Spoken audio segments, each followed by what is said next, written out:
You are listening to the Persistence Mastery Podcast to give your communication skills the clarity edge with your host, Paul Leon.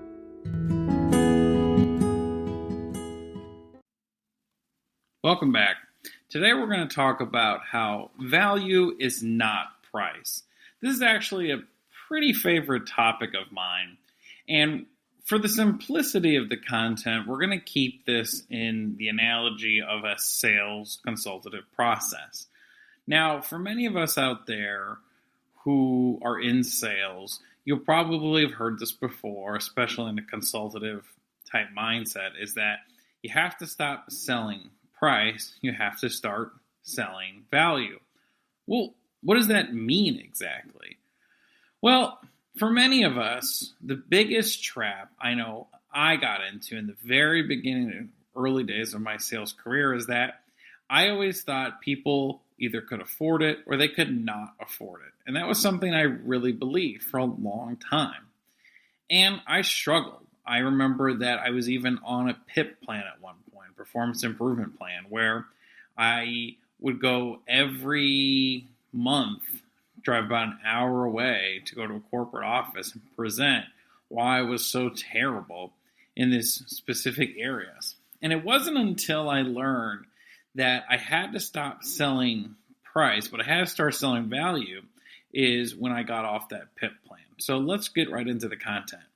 The first thing people buy when it comes to true value is, does this solve a problem that I have? Number one. That's the first thing. And is it a current problem?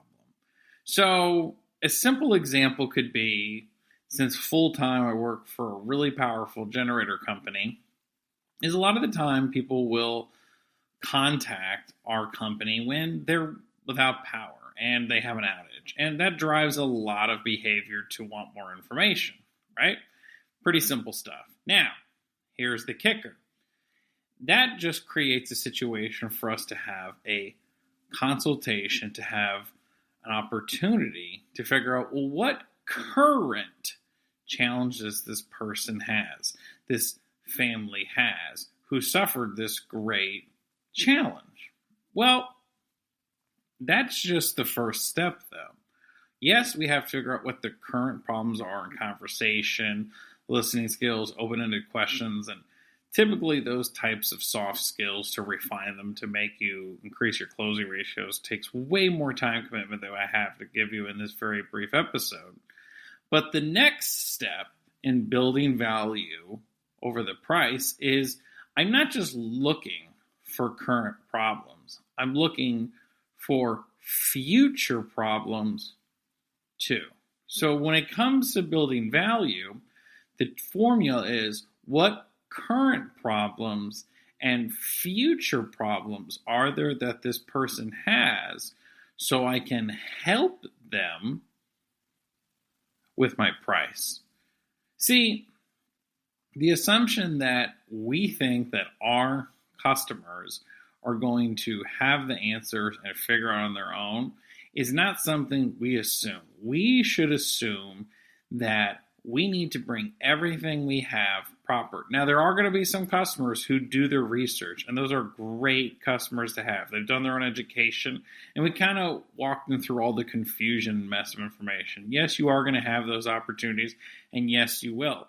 But for the most of the consultations you have, a lot of the time, we have to step back and go, okay, I need, in the back of my mind, to be thinking about, well, what current problems got us here, and what future problems could this particular person run into, that if I can show them that it can help them avoid it, then the price really isn't that big of a deal. And when I was on that PIP plan and I was struggling, I carried this clipboard and I had this paper. I called it a customer intake form. And on that intake form, I had some pre-made questions on there. And these are the questions I use to find current problems and future problems. And this is back when I was in the cellular world. The first question I would ask is, well, what current problems do you have with your current carrier? That was it. That would be the first one. And I would just listen. And I would also listen for what that customer got interested in or what was more of a pain point. And what I would follow up with, if there was a feature, let's say I was showing them a product and they said, I like that, I started going, what do you like so much about that feature? And that's a really small catch, but it's a huge one because anytime we can find opportunities for them to explore interests, it will create more commitments organically and drive that value up further. The second question I had for them was, what future problems do you want to avoid if you were to switch carriers with us? And I'd let them talk. And it blows my mind that I was on a PIP plan for way longer than I needed to be. And the solution was 2 questions. So if you're out there, you struggled, maybe you are on a PIP plan. Maybe you're going through a tough time through consultations. People are just not working with you. I want you to take a step back and let's go to the fundamentals. Open up a Word doc, Google Doc, whatever you can. And on your intake form, I want you to write question 1. What current problems do you want to avoid with X service you have?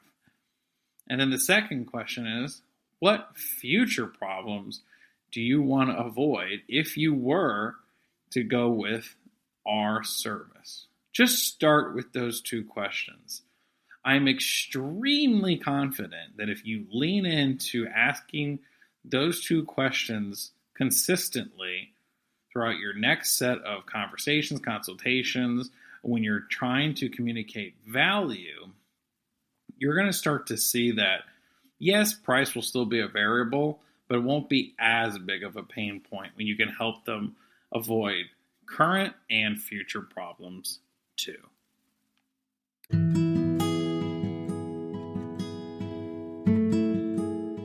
Thank you for listening to the Persistence Mastery Podcast. Subscribe to where you listen to podcasts. And if you want to hire Paul to train or speak for your team, visit persistencemastery.com and fill out the request training form.